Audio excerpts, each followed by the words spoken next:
What's up, TKAST? How's it going? Welcome back to another episode. Thank you for joining me. I am here with my guest, celebrity makeup artist, Ariel Lewis. Hi. Hello, how are you? I'm great. How are you? Good, thanks. You look great. Thank you. Love the look today. It's very fall looking. Yeah, fall Fall is colors. officially here. Yeah, I'm very happy fall's here. I love fall. I do too. It's actually my favorite season. It's nice and comfortable. Mm-hmm. Usually you can like bundle up and still be nice and... Great fashion style. Yeah, exactly. A nice change to the season. So, for those of you that don't know, Ariel is a celebrity makeup artist, an entrepreneur, a successful mother and businesswoman. That is me in a nutshell. And we met through one of our mutual friends, Ryan. Yeah? Who's a celebrity hairstylist. Yes. And you guys did a shoot together at the Perry Belmont House. Yes, for Norley, DC, and for the launch of the Perry Belmont House being open as a venue space here. Oh, cool. In the district. Very cool. How'd it go? It was amazing. It was beautiful. They put me in this long, fabulous dress. And I saw that. It was really, really cool. It was really nice. Your hair was nice and beautiful. Yeah, Ryan put in these awesome extensions. It was just a really good time. And so that's actually how we met, is because the extensions that Ryan put in your head, is that the right way to put it? You asked him to teach you how to do it later. And we actually have it right here. Yeah, I wanted him to teach me how to upkeep them, wash them, style them. Because extensions are difficult to... Well, I learned that they're not that difficult to keep up with from my last tutorial with Ryan, but I was a little intimidated by it. So. Yeah, I mean, so for someone that hasn't had the opportunity to work with a professional hairstylist, it is a little scary to wash hair extensions. I guess so. I mean, I haven't done it before. I can't see why you would need to. But I have done a lot of work with hair extensions because I'm working with Ryan. You get to film him working with his stuff. But so how long have you been doing makeup as a is it profession? Profession? Yeah. Yeah. So back in 2011, when my daughter was born, at the time I was working as a speech language pathologist for the Howard County Public School System. And I basically hit like a fork in the road when she was born. It was like decision time. Did I want to be a stay-at-home mom? Did I want to continue working in the speech pathology world? And, prior to that, back in college, I had worked for Nordstrom, Bobby Brown Cosmetics. Okay. And that, I just remember that being the time in my life where I felt like I was doing what I was supposed to be doing. I loved doing makeup, hated selling it, but loved doing it, and loved the feeling I had when a woman turned around and looked at herself and was like, oh my gosh, I feel amazing, So I realized that being a stay-at-home mom was not for me. And I started kind of doing it as a side hustle. So I started reaching out to people and letting them know I'm back into makeup. I'm freelancing. Please let your friends know. Very organically, word of mouth. And then from there, I would have never imagined what, came next. Okay. Well, you touched on a lot of things that I want to come back to at some point, but you did mention that you were doing speech pathology. Yeah. And you were doing that for how long before you got into makeup? I was speech therapist, I guess, for like 4 or 5 years. 4 or 5 years. That's so cool. Yeah. So and you were doing that because you actually went to school for that. Yeah. So I went to college for that. Okay. And, I basically told my parents, I was like, I don't think I want to continue this program. I think I want to move to New York and become a makeup artist. And they were like, you want to be a homeless woman. Oh no. That's what you're saying to us. And I was like, oh, you're right. It's a terrible idea. Oh, man. But I ended up coming back to it anyway. And I am certainly not a homeless woman now. Yeah. That's true. So did your parents think that it was a dangerous career choice? Yeah, for sure. I mean, anything in the arts can be a little risky, right? I think that most parents just want their kids to kind of check off the boxes that you're supposed to check off to ensure that you're going to be secure, financially and stuff. And I get where they were coming from with that, but I certainly don't think that I would want to approach it the same way for my kids. Understandable. You gotta love what you do. Yeah, I agree. Not that I didn't like being a speech therapist; it was fine. I wasn't wildly passionate about it. Okay, so you went to school, and I would consider that along the same routes as creative and. helpful. A therapist? Speech. Yeah, there's definitely some creative elements to it for sure. In therapy, I mean, the population I worked with was mainly children who were on the autism spectrum. Okay. And then kids that had some phonetic issues and things like that. Children with special needs and ALS programs. And I loved it. I really, and I still love that community. I don't feel like it's what my calling was. Right. Understandable. And so you got into makeup and you found your passion. Yeah, I mean, I realize now, fast forward 8 years later, my true passion is just always been helping people and empowering women. And makeup was a tool that I had a natural talent for that opened up an opportunity for me to do that. At the time, if you had asked me if this had been an interview 8 years ago, I would tell you my passion is makeup, right? Like I'm just wildly passionate about makeup. And today, I understand myself a lot more. And I understand like makeup is something I'm very talented at and I love it, right? Like it is absolutely, I'm passionate for it. But what I'm even more passionate about is empowering women and building communities of women that feel that, beauty's beyond skin deep. Right. I like that. I've been getting a lot into makeup recently as I've been working with different people like Ryan, Adriana, and yourself. And it's interesting to see how much different makeup is when you work with someone that's interested in it, as opposed to just like, because I grew up with an older sister and a mother and like a nanny. So makeup was always like around my life, but I never like paid attention to it. Yeah. But now that I'm working with it, I can respect it for the it's fact an art, for sure. It's an art. It's one of the biggest industries around right now. It is, and it has been for a long time, and it doesn't look like it's going anywhere anytime soon. Definitely not. People have created huge industries. Like, are you a fan of Jeffree Star? That's a YouTuber, right? Yeah, I would call him a YouTuber because he's been pretty heavy in the YouTube content recently. But I think overall he's like a entrepreneur. Yeah, it's super embarrassing to admit, but I've for like the past 8 years, my friends and family, my husband especially, like make fun of me. I'm very much like I stay on focus on what I'm doing. That's and good. I don't typically like watch what other people are doing. So I'm kind of clueless. I live under a rock. I work with tons of celebrity clients and I can tell you every time I work with a celebrity, I'm unfazed. Like I'm never starstruck. I'm just like, you're a normal human being. Like close your eyes and look down, just another and person. then look left and let me put on the, and they love it. They love it. And they keep working with me because I'm unfazed by it. Like, and I treat them like normal people because that's what they are at the end of the day. So, but yeah, my pop culture knowledge and the cool beauty gurus and all them, it's embarrassing. I don't know who any That's of them fine. are. It'll come in time. It'll come naturally, I'm sure. I don't know if I need it, honestly. I feel like, when that time comes and I do meet him or whomever, I would be really excited for sure. Just not fangirling, I guess. Totally. He's one of the content creators that I've watched in the past in order to get myself more, accustomed, acquainted to the makeup world, and how like the videos are done. You should watch people that are doing it well.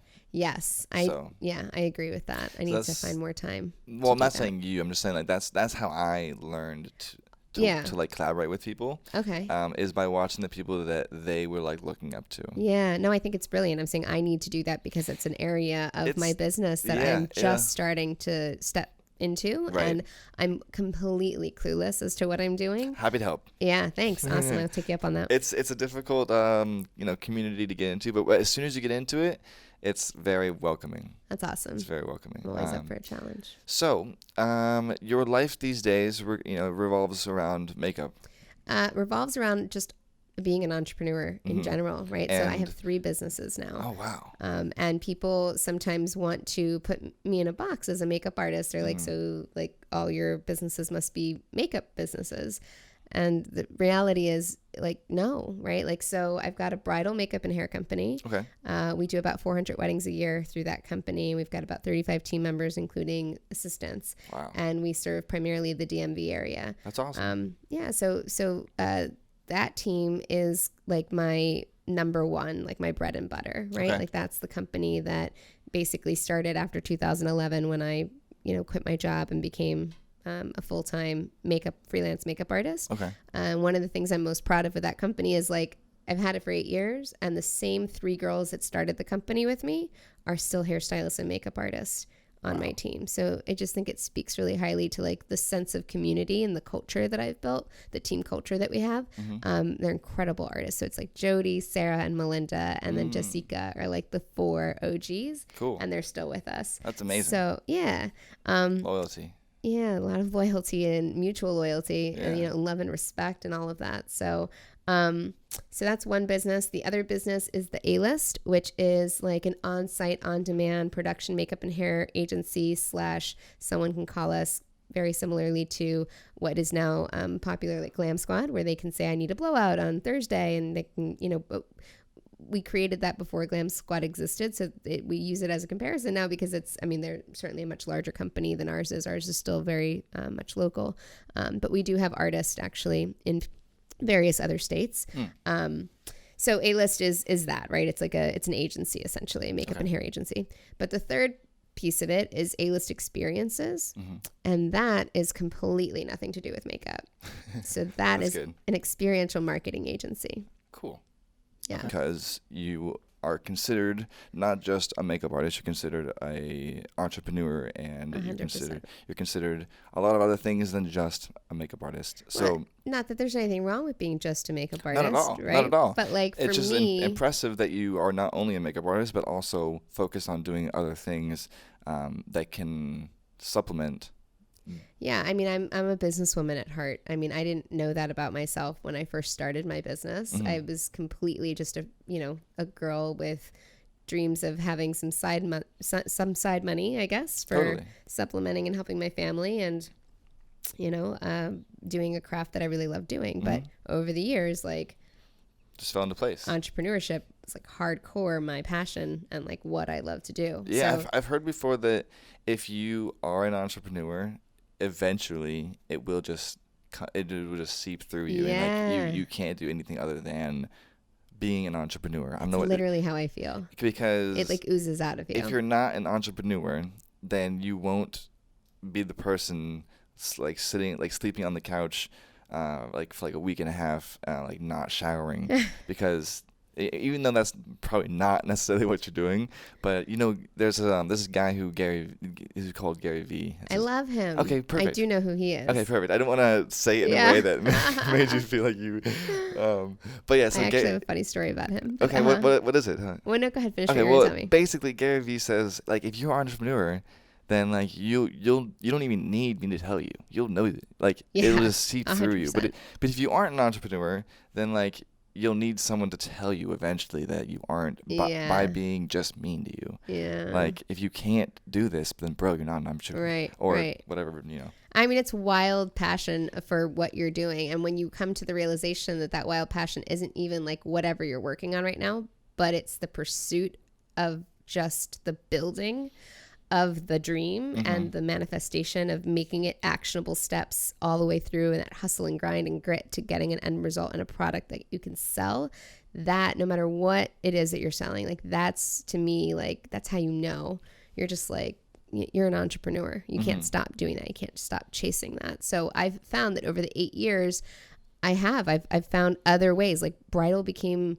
very easy for me. Okay. We weren't needing to advertise. We weren't needing to, I have a full-time admin. Like my team runs super smoothly at this point. Like, frankly, it's a little boring for me because I don't have to think so hard to make it work. It's a well-oiled machine, and I'm so grateful for that. Yeah. But that's where A-List came in. In 2016, I was pregnant with my son. So something happens to me when I'm pregnant. Like I just get very creative, and I make businesses happen. It's very weird.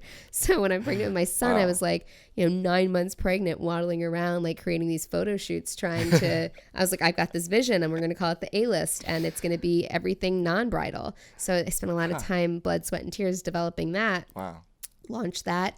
And then that started to become pretty easy, right? Like there's still some kinks in it, but like overall it's similar. It's a baby sister of the Ariel Lewis LLC bridal business. You're just not dealing with bridal clients. You're dealing with every other, kind of service that might be needed for hair and makeup. Cool. But then A-list experiences came into my mind and I was like, yeah, I want to do a business that has nothing to do with makeup at all. So that's how that was born. Okay. But the Gary Vee story, quick, if you want that. Well, yeah. So yeah, of course. Okay. So my brother had told me about Gary Vee. He was like, you are literally the girl version of this man. And I was like, who is this? What are you talking about? And he's like, because my brother is a food blogger. And he's like, and we're 10 years apart. So my brother and I have this really special relationship. Older, younger? I'm older than he is. Okay. So he's Grub Plug 410 is his food Shout blog. out. Shout out to Josh. So Josh tells me, Ari, there's this guy, Gary Vee, and you remind me so much of him because like the advice you give me is so similar to the advice that he gives. And like, I don't know. I feel like you're a girl version of that guy. And I was like, let me listen to this, person and see what the heck Josh is talking about. And I listened, I literally was like, oh my God, I say that all the time. Like, that's so cool. Like I don't know. I feel like he and I just see very eye to eye on a lot of things. Yeah. And he can be a little harsh and a little bit. Sometimes. I feel like he's definitely like you said, the boy version, because he believes that he should or could be harsh because like that's just who he is. Yeah, and I love that about him. Yeah, I love that he like just is unapologetic. Exactly. Who I am is too nice to be like that. Yeah, that's I feel just like me. you don't even you don't need to be harsh for someone to listen to you. No, and he doesn't need to either. He doesn't need to, but that's who he is. That's his personality, and I totally respect that. And I mean, my personality is one that like I'm very much about my business, right? So if somebody's gonna BS me, like I turn on a very different mindset, right? And like I have that in me to be a little bit more harsh, but I don't like to go there immediately. Yeah. And I saw you have a directorial mindset. Is that the right word? I guess so. Yeah. Directorial, like you